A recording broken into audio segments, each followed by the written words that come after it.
Good morning, guys. I thought I would bring you out here with me today in the garden. I've got a lot I want to get done. I want to show y'all what's going on in the potager garden, and Jean and I are going to be working all weekend on trying to get things prepped around here and a little bit easier for him to manage while I'm gone on my trip. So let's start in the potager garden and let me show you guys what all I've got going on out there so far. This is bed one, and I planted the onions and garlic last fall, and I sowed some carrot seeds and radish seeds last fall, but I was really late doing it and they didn't come up. So earlier in February, I sowed some more carrot seeds and some more radish seeds in these 3 rows. So radish, carrots, onions, garlic, those are all great companion plants to plant together. I'm hoping I'll get some carrots to come up. It just takes so long for carrots to germinate and come up. I've got a few that's coming up from when I sowed the seed in fall. The carrots that I did sow were varieties that were supposed to do a little bit better with warmer temperatures. So I really don't know. I don't know how they're going to work. I don't know how they're going to taste. I don't even know really if I'm going to get carrots in time before summer. I don't know, but I just did it anyway. It's just experiment, see what happens. This is going to be tomatoes and basil and squash in this bed. So if the carrots do come up, the carrots, the onions, the garlic, the radishes, if I do get any of that, those are great companions with the tomatoes and basil and squash. So it will work out good if they do come up. And if they don't come up, it's okay. I'm just experimenting and trying to figure out what works. This is bed 2. Those are walk-in heirloom onions from France, actually, that Jane gave me from my friend from work. And I have sowed some beets, some beet seeds all the way down this row with the onions. Those are great companions. Kohlrabi would have been another good thing to plant in this row. Onions, beets, and kohlrabi make a good plant family. I don't have any, and I didn't sow my seeds early enough to get any. It was in my plan, but I kind of had to back off on some of my seed plans because I'm going on this trip, and I could not leave Jean with that much to handle. I did sow some seeds there in the greenhouse, but not as many as I was going to. This second and third row, I've got spinach and arugula in these rows. So we'll see if they come up. I've got some spinach here that I planted from plant starts.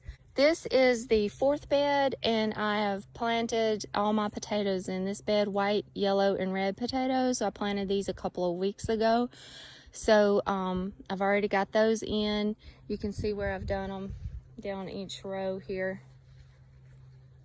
And I've left all this space because I'm going to be companion planting with those. This summer, I'm going to do corn and beans with the potatoes. And right now, I am putting in some cabbage and kale and alyssum. So cabbage is kind of difficult for us to grow here in the south in late spring because they get really buggy, and you really need to like net them to be able to grow them here. There's just so many different worms and bugs and moths and stuff that get on them.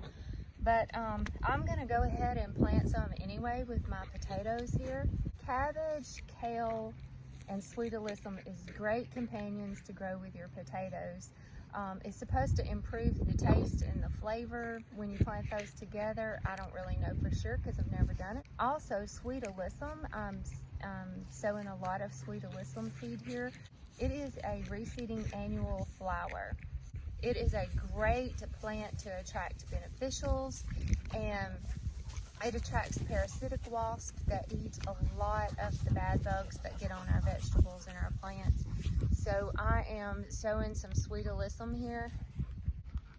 Champ just needs all kind of love and attention. And when I get down on my knees to plant things, he thinks that means he's supposed to get in my face and I'm supposed to just love on him the whole time.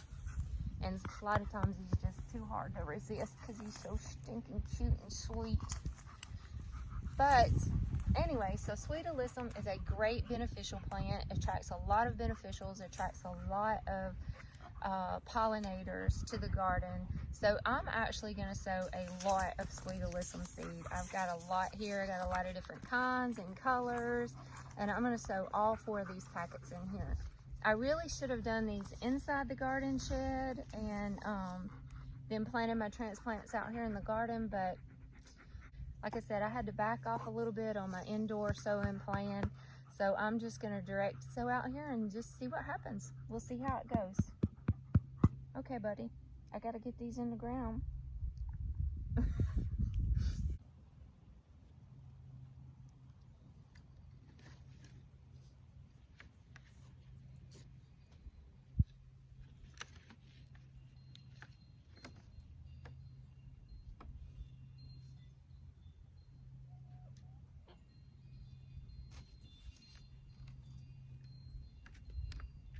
I'm going to finish sowing my kale and sweet alyssum seeds down these rows of potatoes and some more cabbages. I really don't know what the outcome is going to be, but I'm just experimenting and playing and figuring things out. And honestly, I really don't know about the companion planting. You know, I don't really know if planting kale and cabbage and potatoes together improves the flavor, and they're really good plant family companions. I don't know, but I'm experimenting. I'm going to try and I'm going to figure it out. Now I feel very, very confident in sowing the sweet alyssum out here in my garden, because I know without a shadow of a doubt that that attracts multiple beneficial insects that eat the bad guys that want to get my vegetables, and it attracts a lot of pollinators, and those are 2 things that we really need in an organic garden. Is for the natural ecology to work and to help create, you know, a more balanced ecosystem out here. So I'm just experimenting with the companion planting thing. I'm experimenting with sowing, direct sowing a lot of these seeds that I normally would have just bought the start plants and put them in the ground. That's the whole fun of gardening to me, is experimenting and learning. And my most valuable lessons and things that I learn come from failures. So I'm not afraid to fail. I'm not afraid to try something and fail, because that's when I really learn and figure things out. This is my little bed frame that I got at Antiques in the Garden last year. And last year I had cucumbers growing up, but this year I have a really pretty black-eye season vine that is in my garden shed right now. I'm growing it from seed. I'm going to put it on my bed frame this summer. And right now I'm planting some peas. I'm going to put some peas on it for now. And this was just a bunch of weeds right here, so I just cleaned up the weeds, and I'm gonna sow some more of that sweet alyssum seed on the bottom, all around the front of this. Another great thing about incorporating things like sweet alyssum and other herbs and flowers into your garden, not only do they attract the pollinators and the beneficial insects, but they also, a lot of them make like a living mulch. So they make like a ground cover, and they help with weed control. This is green arrow shelling pea. So this will be fun. I like to just come out in the garden and just pick these and just snack on them while I'm working in the garden. So I'm not really growing enough to like do anything with, other than just be a little snack in the garden. And they're really pretty too.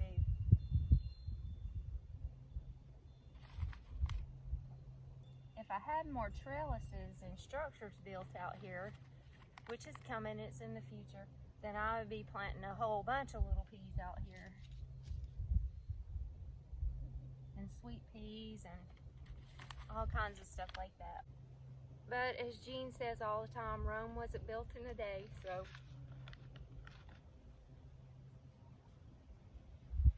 I will enjoy what I've got.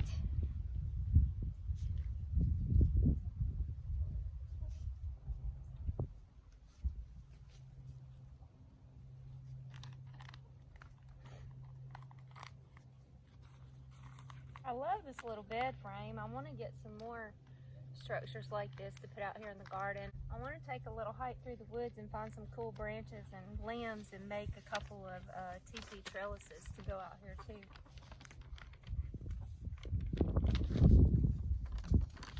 Champ is just into everything. He is constantly doing something he's not supposed to do.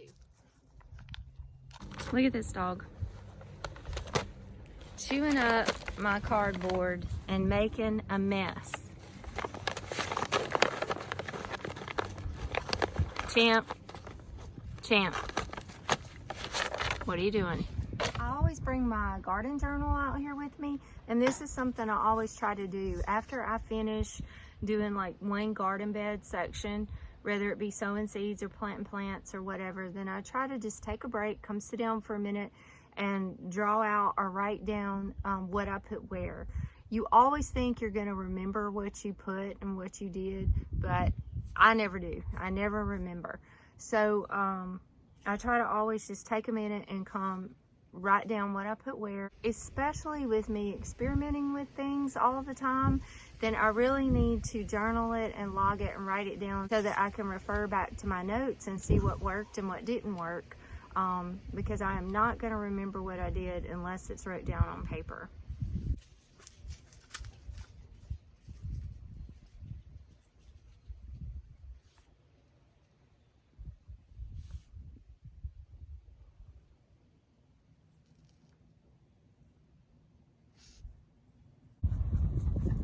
I don't know if y'all can really see on camera or not, but there is a major difference in the soil in this bed and the soil in this bed.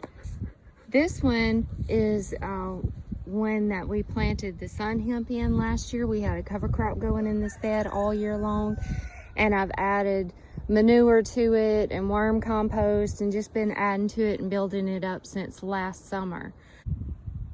This soil is just rich, dark, good soil. And then this bed over here, Jean just tilled it up this year, and we haven't added anything to it at all. All I did was make the potato rows because I'm going to plant sweet potatoes in this bed this year. And look at the difference in the soil here.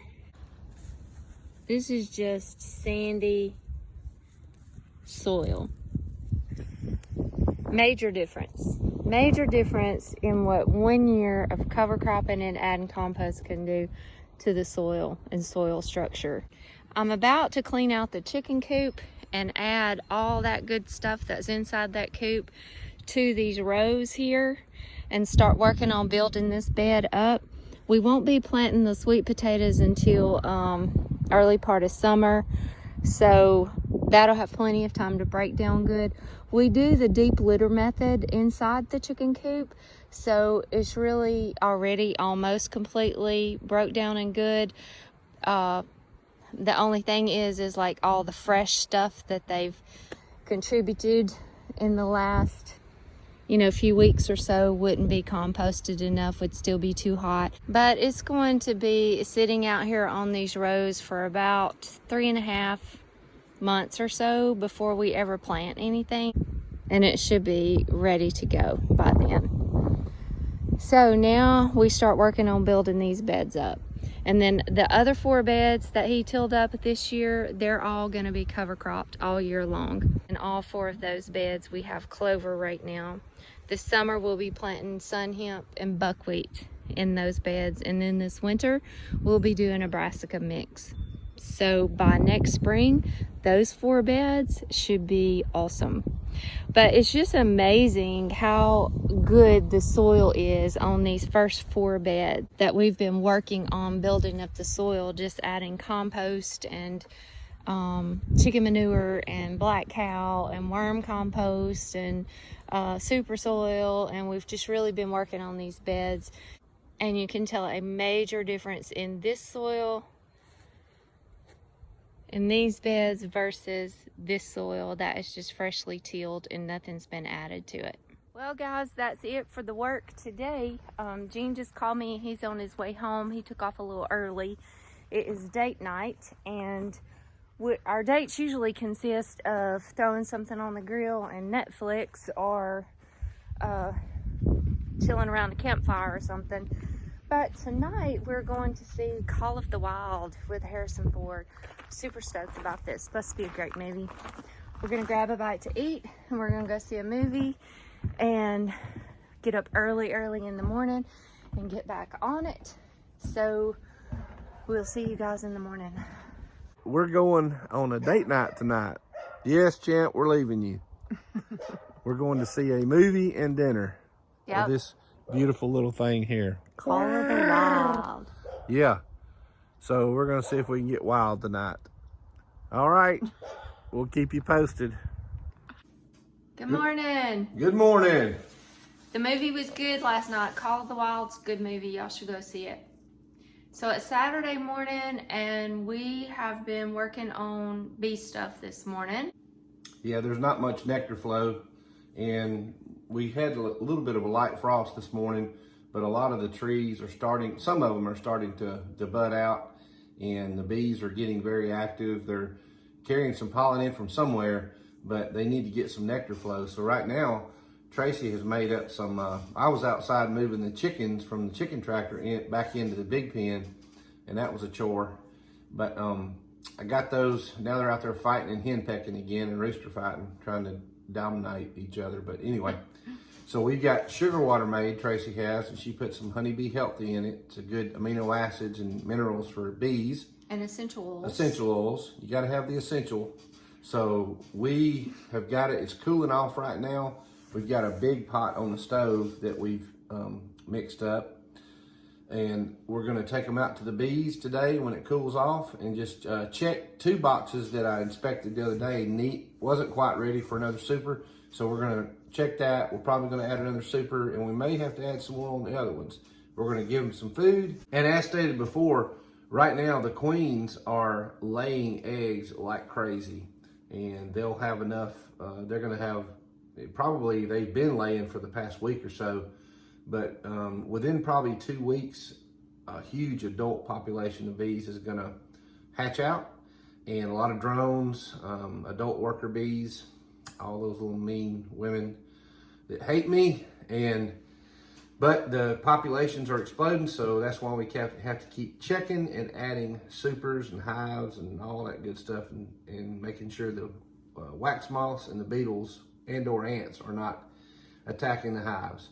So we also I'm gonna have to be checking for swarms like daily. So Tracy put some new frames from last year that had comb on it in the freezer, because you have to have it in there 2 to 3 days or so to make sure there's no larvae that's still on those frames. So after that, we'll take them out and then we can use them out in the hive. Jean put Izzy in the chicken tractor to let her stretch her legs a little bit, and we put Amos in the other pen over there. He's running around.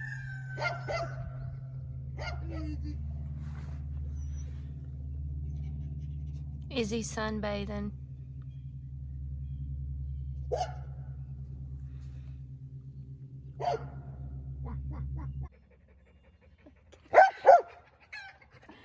at it. What's up, Enos? How you doing? Yeah, to you. He's out now. Hey, Joseph.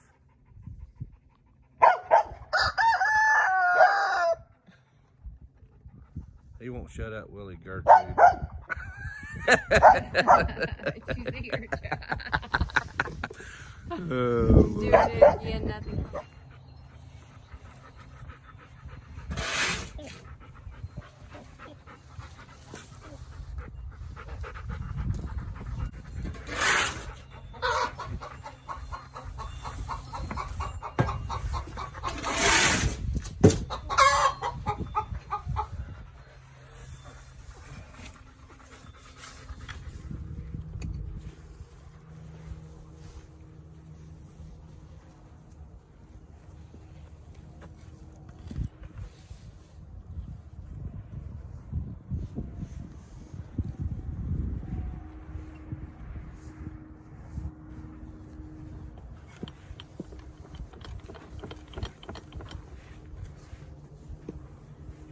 We're just out here doing a little spring cleaning on these frames. They look pretty good, but we're just cleaning them up, keeping some of the wax, cleaning them up, and then some of them we're gonna put in the freezer and get ready for our supers, so we can put back in the bee boxes when we need more room in the hives. But Tracy's doing an okay job. I mean, I can't believe she's wearing that shirt. Roll Tide. Anyway. Go ahead. We try to save the wax like this because then the bees don't have to work so hard and make the wax all over, and then just start making honey.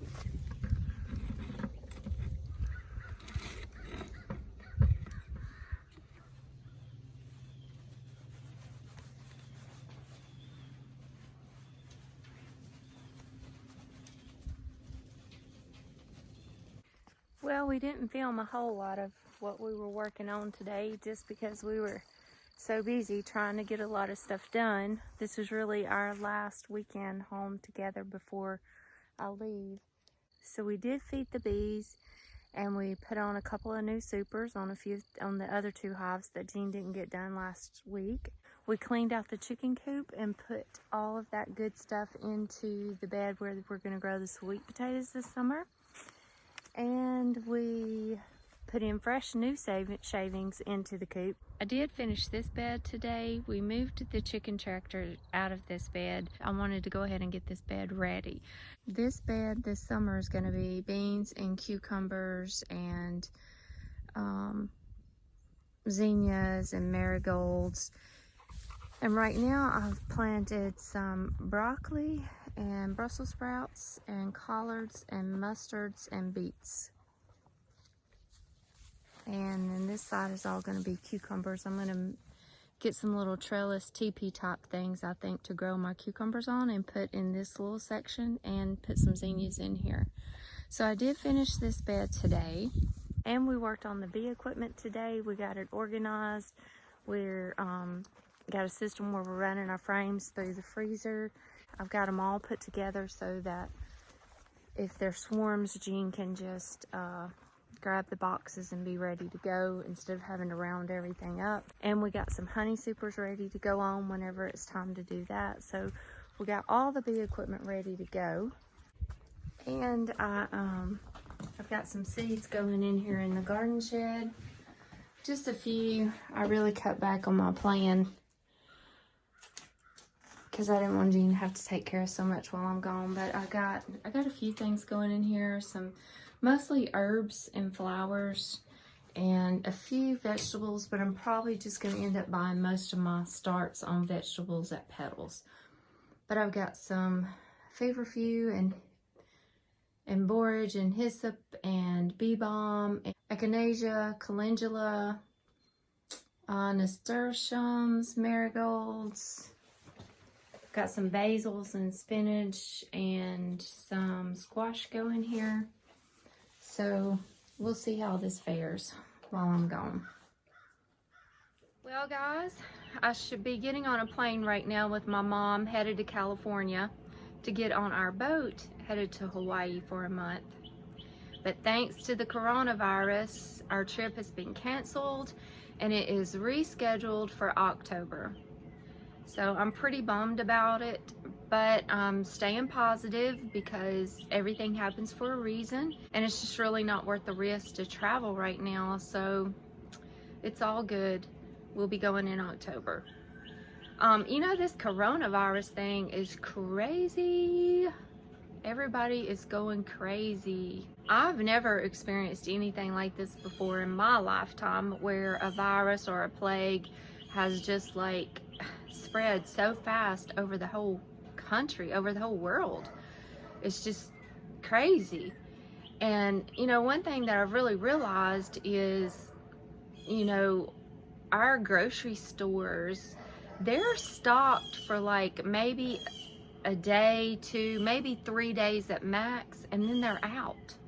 So that just encourages me to keep striving towards our goal to be more self-sustainable, to be less consumers and to grow more of our own food and our own medicine so that we can take care of ourselves. So instead of ending this video with me getting on a plane, I'm going to end this video with saying a little prayer for everybody out there. I pray that you guys all are safe and well and healthy. I pray that you're not affected by this virus, that you don't get it, that you're not affected, your loved ones don't get it or are affected by it, that your jobs and your incomes aren't affected by it.